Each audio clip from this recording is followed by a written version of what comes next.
Assalamualaikum warahmatullahi wabarakatuh. Saya Siti Hoirul Ma'rufah, NIM 20010120556 dari kelas PAI 4H. Saya Irham Ali, NIM 20010111986 dari kelas PAI 4G. Saya Devanisa Rofiati Syafa'ah, NIM 20010120990 dari kelas PAI 4G. Kami mahasiswa dari Universitas Kyai Haji Abdul Wahab Hasbullah, Prodi Pendidikan Agama Islam semester 4. Akan membahas apa itu teori sibernetik mata kuliah ilmu jiwa belajar. Apa itu teori sibernetik? Kata sibernetik berasal dari bahasa Yunani yang berarti pilot mengendali. Pertama kali istilah ini dipakai oleh Louis Wignan pada tahun 1958. Teori belajar sibernetik adalah yang paling baru dari semua teori belajar yang telah dikenal. Teori ini berkembang dengan sejalan dengan perkembangan ilmu informasi. Menurut teori ini, belajar adalah pengolahan informasi.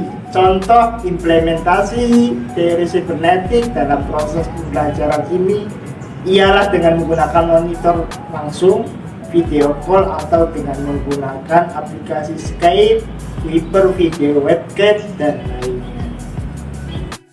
selanjutnya yakni teori sibernetik dalam pembelajaran. Teori adalah seperangkat konsep-konsep dan prinsip-prinsip yang memberikan, menjelaskan, dan memprediksikan fenomena. Toboni menjelaskan ada dua macam teori, yaitu teori intuitif dan teori ilmiah.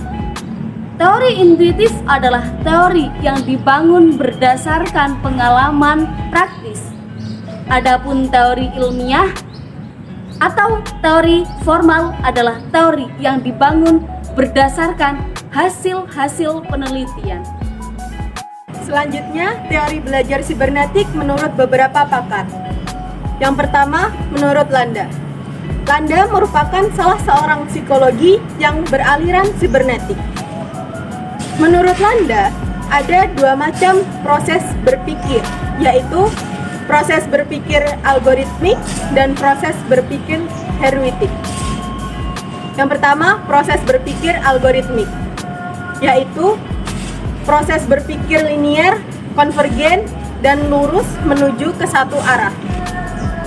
Contohnya, kegiatan menelpon, menjalankan mesin mobil, dan lain-lain.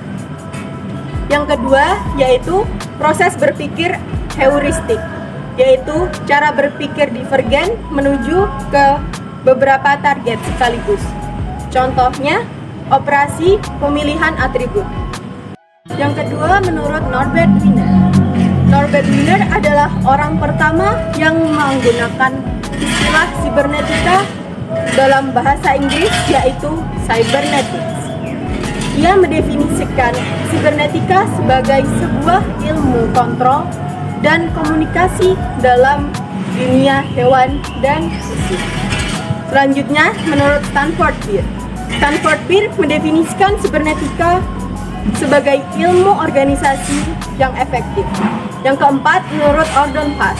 Ordon Pass mendefinisikan sibernetika sebagai seni memanipulasi berbagai macam metafora yang dapat dipertahankan. Selanjutnya yakni mengaplikasikan teori sibernetik dalam pembelajaran. Aplikasi teori sibernetik dalam kegiatan pembelajaran mempunyai langkah-langkah sebagai berikut. 1. Menentukan tujuan-tujuan pembelajaran. Kedua, menentukan materi diklat. Yang ketiga, mengkaji sistem informasi yang terkandung dalam materi diklat. Keempat, yakni menentukan pendekatan belajar yang sesuai dengan sistem informasi tersebut. Kelima, menyusun materi-materi dalam urutan yang sesuai dengan sistem informasinya. Dan yang keenam, yakni yang terakhir, menyajikan materi dan membimbing siswa belajar dengan pola yang sesuai dengan urutan materi. Dan yang terakhir, kelebihan dan kekurangan dalam teori sibernetik. Adapun kelebihan dalam teori sibernetik yaitu yang pertama, bisa diterapkan dalam kelompok sesuai dengan instruksi dalam kelas bagi setiap individu yang ada. Yang kedua, lebih memungkinkan pengajar untuk dapat memahami beberapa mekanisme dasar yang ada dan mengendalikan proses pembelajaran tersebut. Yang ketiga, dapat menyediakan pendidikan dasar untuk diri sendiri. Yang keempat, dapat mengembangkan program pendidikan pengajar melalui cara mempekerjakan mekanisme umpan balik untuk memodifikasi perilaku pengajar tersebut. Dan yang terakhir, menstimulasikan keterampilan pengajaran sosial dan analisis interaksi didasarkan pada teori umpan balik dengan adanya praktek-praktek yang inovatif pada program pendidikan tersebut. Adapun kekurangan yang dimiliki teori ini yaitu sulitnya untuk diterapkan atau diaplikasikan dalam suatu proses pembelajaran karena pembahasan proses belajarnya tidak secara langsung dilakukan. Sekian presentasi dari kami. Ada kurangnya mohon maaf. Wassalamualaikum warahmatullahi wabarakatuh.